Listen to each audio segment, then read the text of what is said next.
Bonjour, alors je profite de deux actualités pour vous présenter la maquette d'aujourd'hui. Il s'agit donc du Jedi Starfighter d'Ahsoka Tano et je vous présente ce vaisseau de cette jeune Padawan que l'on a découvert dans Clone Wars, les séries en 3D Clone Wars et Rebels, pour deux raisons. La première, c'est que je suis retombé dessus et j'avoue très honnêtement que j'avais oublié que je l'avais acheté en fait d'occasion en loose il y a pas si longtemps que ça, mais voilà, j'avais oublié. Et la deuxième raison, c'est que en fait Ahsoka Tano, je sais pas pour vous, mais j'attends vraiment avec impatience de la voir en prise de vue réelle, jouée par Rosario Dawson dans la série The Mandalorian saison 2. On a déjà eu droit à Bo-Katan, qui est une Mandalorienne que l'on a vue aussi et dans Clone Wars et dans Rebels, jouée par Katee Sackhoff, qui d'ailleurs prêtait sa voix à ce personnage dans ces séries. Mais là, donc ça va être particulier et je me suis dit ça va être amusant de présenter ce vaisseau et de profiter d'une petite actualité qui est liée au fait que je suis retombé dessus par hasard et puis le fait qu'on va la découvrir dans Le Mandalorien. Voilà, donc par contre, maquette que je vous ai déjà présentée en fait, puisqu'en là il s'agit d'une variation du Jedi Starfighter qui a été décliné en plusieurs modèles différents chez Revell autour de la série The Clone Wars. Donc si je me rappelle bien, vous avez le vaisseau de Maître Plo Koon, vous avez le vaisseau de Maître Obi-Wan Kenobi, il y a de fortes chances qu'il y ait aussi le vaisseau de Anakin Skywalker, aussi étonnant que ça paraisse. Même si ces kits datent de la fin des années 2000, entre 2008 et 2010, c'est pas évident à trouver maintenant. Et même si la majorité des maquettes de The Clone Wars, je vous l'ai déjà dit, sont très décevantes et sont mal foutues, ont des tas de détails qui prouvent que ça a été fait par-dessus la jambe par Revell et par je ne sais quel sous-traitant, notamment au niveau de la peinture, puisque c'est des modèles pré-peints. C'est difficile à trouver désormais. Donc voilà, soyez donc au courant de cet aspect des choses. Et surtout, n'espérez pas que je sois ni gentil, ni agréablement surpris par la qualité de ce kit. Ça sera certainement pas le cas. On verra ça tout à l'heure. Mais en attendant, donc voilà la boîte, qui est pas si moche d'ailleurs. Là, on a donc au moins des images qui correspondent à cette maquette là, parce qu'il est arrivé que sur des maquettes Revell il y ait des images qui ne correspondent pas à la maquette en question mais à une autre, et il n'y a strictement rien concernant les autres kits. C'est complètement fou. Il y a une fiche technique très limitée autour du vaisseau et c'est tout.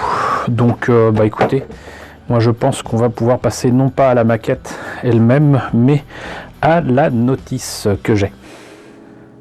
Alors, présentation de tout ça en allemand et en anglais. Pour ceux qui ne le sauraient pas, Revell, au départ, c'est une société américaine, mais elle a très vite eu une antenne européenne et surtout allemande.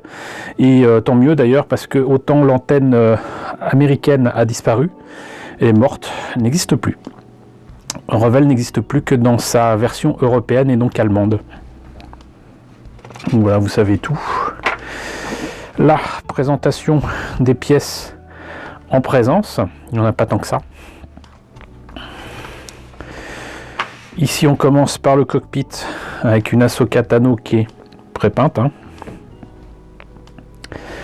Des réacteurs qui sont en deux parties, on se demandera bien pourquoi, mais ils le sont.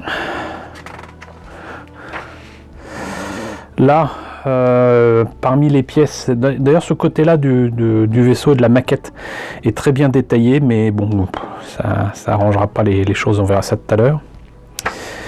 On met le cockpit, on met le dessous du cockpit, on met la partie basse du vaisseau, bien évidemment.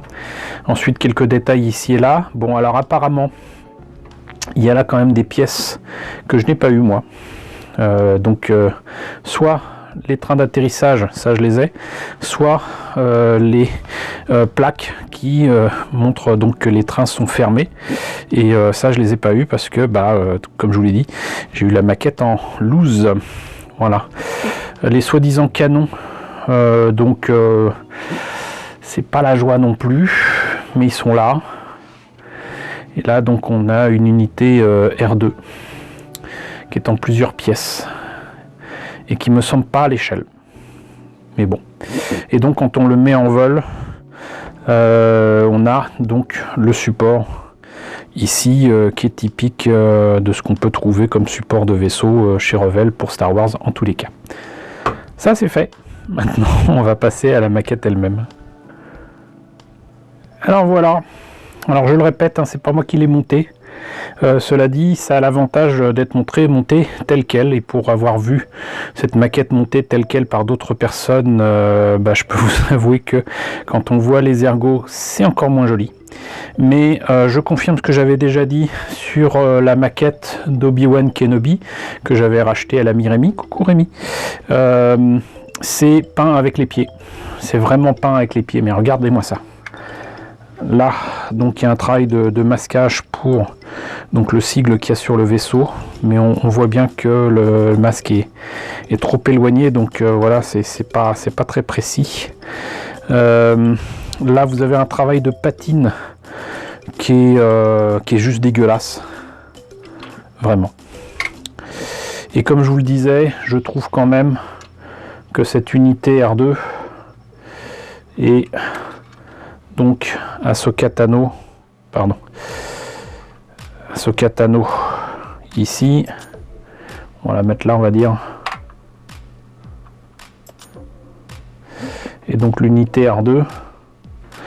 Bon, je pense que vous avez tous vu un film de Star Wars ou les séries, on voit bien que l'unité R2 a un problème. C'est limite si on ne pourrait pas mettre Ahsoka Tano dedans. Donc je sais qu'elle n'est pas bien grande au début de la série Clone Wars, mais quand même, pour moi très clairement, cette unité R2 est trop grande. Et l'échelle n'est pas respectée, si ce n'est au niveau du pilote, si ce n'est au niveau de l'unité R2. Mais il y a de fortes chances que ce soit la figurine placée dans le cockpit qui ne va pas, puisque là donc on voit quelle taille elle a. Hein, voilà, on dirait un hobbit qui aurait attrapé la jaunisse. Qu'est-ce qu'elle est mal peinte, c'est affreux. C'est juste affreux.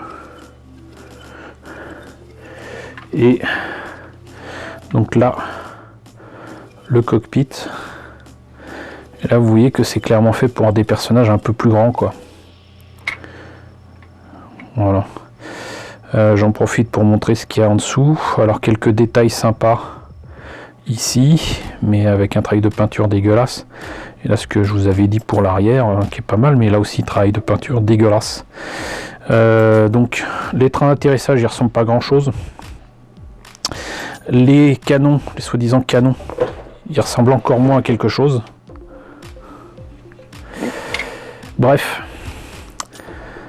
cette maquette, comme toutes les maquettes de la gamme Clone Wars de Revell, c'est pas une réussite du tout. Et je ne vous la conseille pas du tout. Voilà, donc moi je les ai, j'essaierai d'en tirer le meilleur. Je vous garantis rien, je vous promets rien, mais je tenterai de voir s'il y a moyen d'améliorer au niveau peinture au moins pour cette maquette. Je pense pas que ce soit utile que je vous montre ce que ça donne avec ça, ça n'a strictement aucun intérêt. Donc voilà, vous avez vu ce que donne cette maquette du Jedi Starfighter d'Ahsoka Tano. J'espère qu'elle ne conduira pas ce vaisseau, ou du moins cette maquette de Revell, dans le Mandalorian. J'espère en tout cas que ça vous aura éclairé un petit peu sur le niveau des dégâts de ces maquettes de Revell de cette gamme Clone Wars. N'hésitez pas à me dire si vous-même, si vous avez eu quelques déboires avec ces maquettes de Revell. Ça vous a peut-être même dégoûté de Revell ou des maquettes Star Wars, on ne sait jamais. Heureusement, il y en a bien d'autres qui sont bien meilleures. N'hésitez pas donc à me le dire, n'hésitez pas à liker, n'hésitez pas à partager, n'hésitez pas à vous abonner si ce n'est pas déjà le cas. Coucou aux nombreux abonnés qui nous ont rejoints ces derniers temps, bienvenue ici. Coucou aux grands anciens qui me suivent depuis 5 ans. Merci à tous de votre fidélité, merci à tous de votre soutien sur Tipeee et sur Paypal. Surtout prenez soin de vous, surtout en ce moment avec le confinement. Je vous laisse avec la liste des contributeurs de la chaîne et je vous dis à très bientôt pour la présentation de nouvelles maquettes Star Wars.